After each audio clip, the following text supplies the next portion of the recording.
Assalamualaikum warahmatullahi wabarakatuh.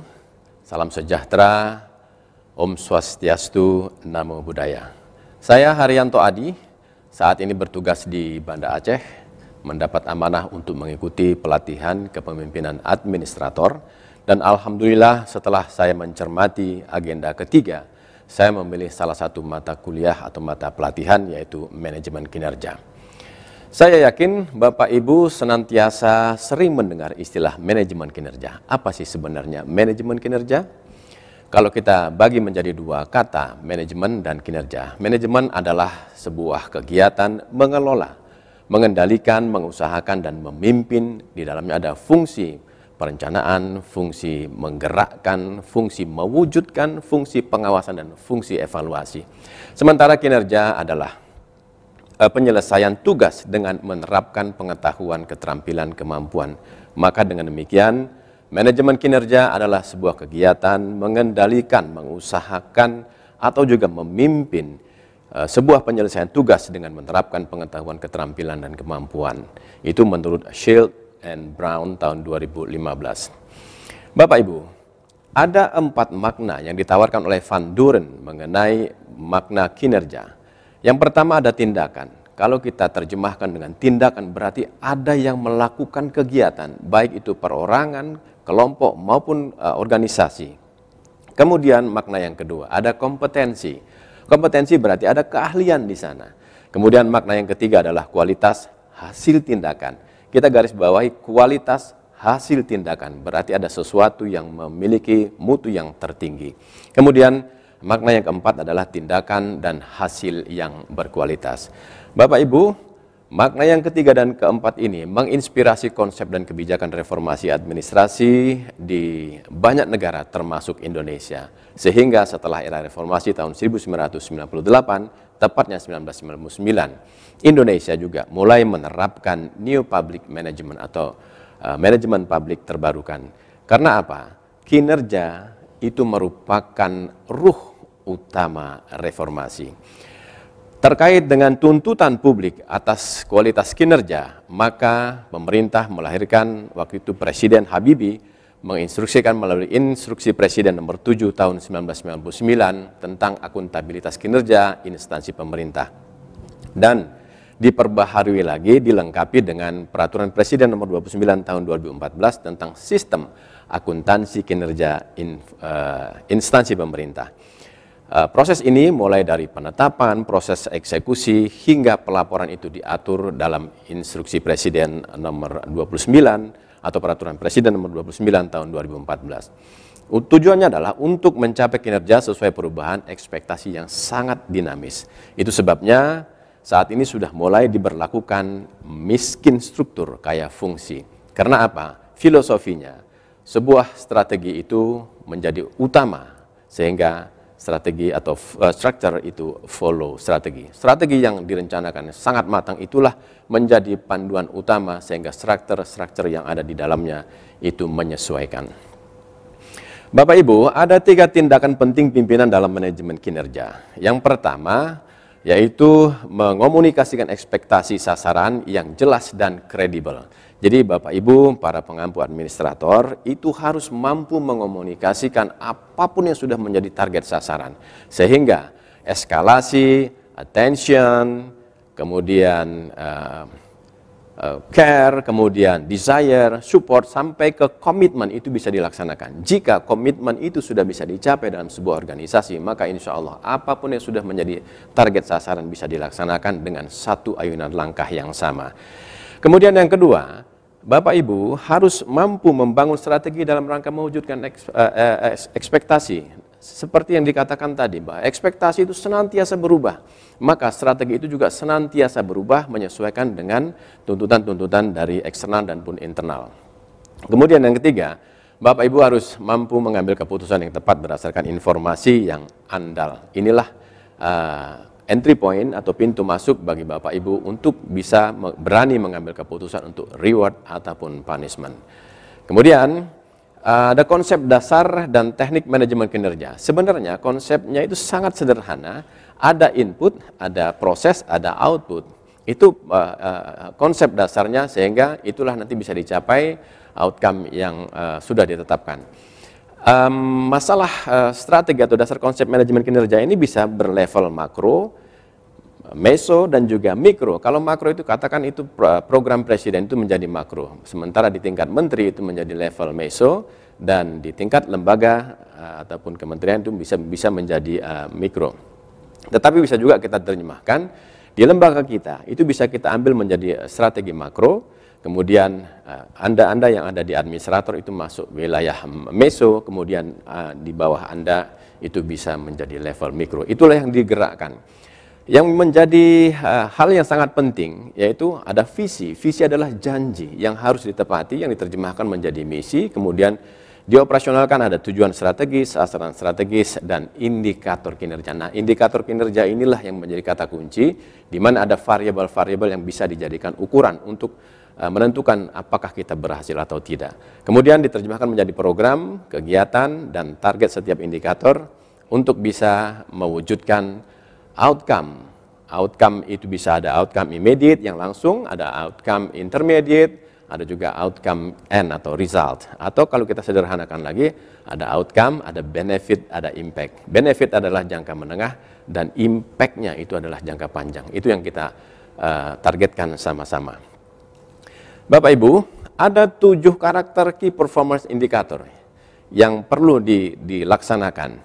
Yang pertama, berdampak signifikan. Itu harus menjadi skala prioritas. Program-program kegiatan dengan indikator yang berdampak secara signifikan untuk suksesnya pencapaian outcome tadi, benefit atau impact-nya, itu menjadi utama. Kemudian yang kedua, sederhana. Jadi program-program itu harus sederhana, mudah difahami, baik level operasional hingga level yang tertinggi, dan mudah juga dikoreksi jika akan ada koreksi. Kemudian yang ketiga, dampak negatifnya rendah, harus diuji dengan korelasi-korelasi lintas yang lain. Kemudian yang keempat, fokus pimpinan menjadi perhatian utama. Maka dalam level kinerja ini, pimpinanlah yang menjadi kata kunci untuk bisa menyukseskan program-program yang sudah ditetapkan. Kemudian yang kelima, berbasis waktu, diukur secara periodik, apakah itu harian, mingguan, bulanan.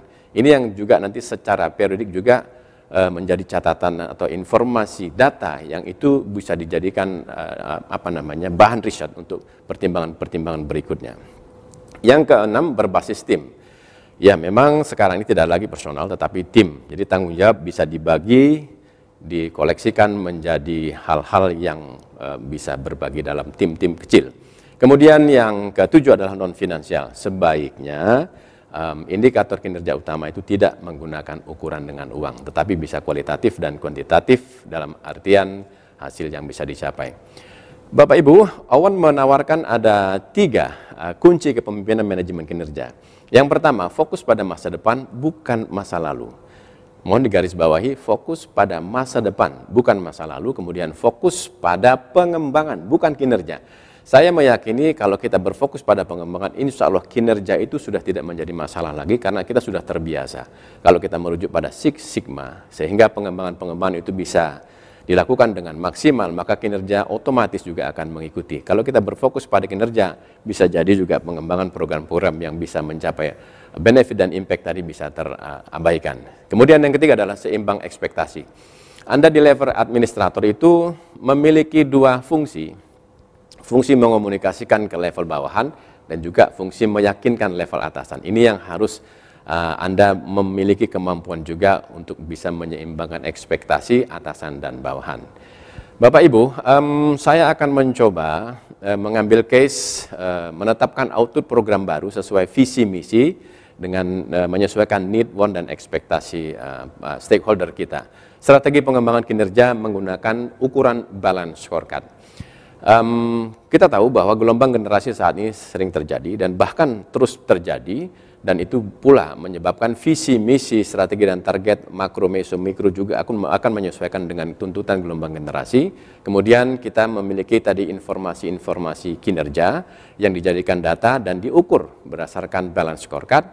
Nanti ada perspektif keuangan, perspektif proses bisnis, perspektif pengguna, dan perspektif pembelajar. Saya akan menggunakan perspektif proses bisnis. untuk dalam case ini nanti akan kami diskusikan di kelas. Untuk case masing-masing bisa menjadi 4 atau 5 kelompok. Kemudian key performance indicator itu yang menjadi ukuran tadi, ada variabel-variabel yang dijadikan sentrum. Kemudian informasi kinerja kita olah dan langsung kita putuskan apakah perlu merevisi atau merevitalisasi, bahkan melakukan inovasi produk prioritas secara objektif dan terukur. Untuk selanjutnya, being program dijadikan menjadi program dan diproses pengirimannya berdasarkan multitasking, multi level teknologi.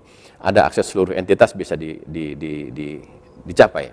Kemudian itu kita ukur kembali outcome immediate-nya, outcome intermediate-nya, dan outcome result-nya atau benefit dan impact-nya baik secara tangible maupun intangible.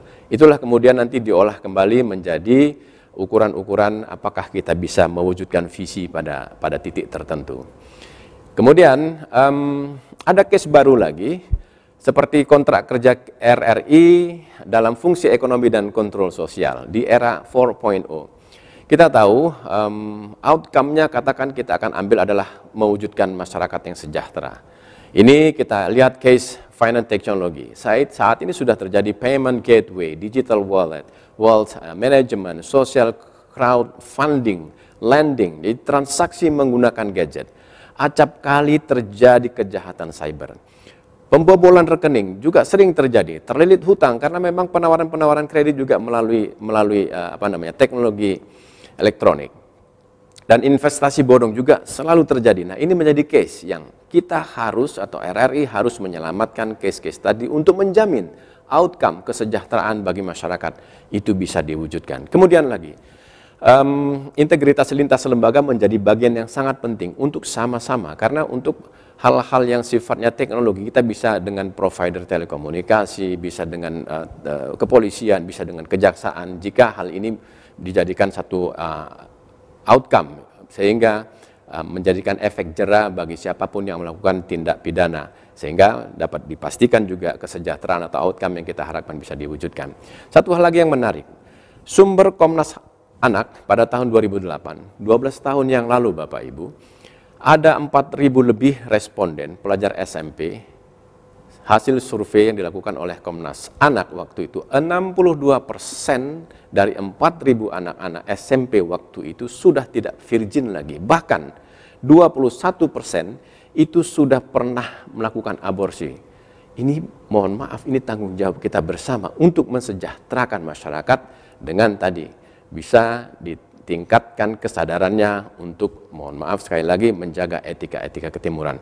Predator masuk dalam interaksi jaringan, game online anak-anak. Kemudian seperti contoh baik Nuril Maknun itu mencari keadilan melalui jaringan media sosial, malah akan berhadapan dengan hukum, mengemukakan fakta tapi terpaksa terjerat dengan hukum. Dokter gigi Sofwa Ismail terpaksa tidak lulus PNS karena cacat jasmani.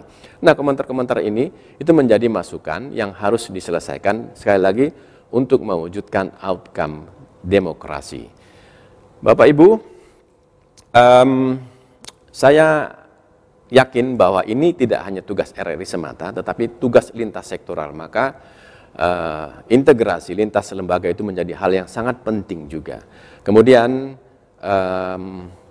ada juga mungkin di antara kita yang pesimis, sudahlah tidak mungkin kita bisa melakukannya dengan sendiri. Tetapi yakinlah, saya percaya start your impossible because your impossible only in your mind. Jadi lakukanlah apa yang menurut Anda tidak mungkin, karena tidak mungkin itu hanya ada di benak kita. Lakukan dengan bersama-sama, insya Allah apa yang menjadi tujuan kita bisa kita wujudkan secara bersama-sama. Mari terus tingkatkan kinerja sehingga cita-cita reformasi segera bisa kita capai. Akhirnya saya Haryanto Adi mengucapkan terima kasih atas perhatian Bapak Ibu. Billahi taufiq wal hidayah. Assalamualaikum warahmatullahi wabarakatuh.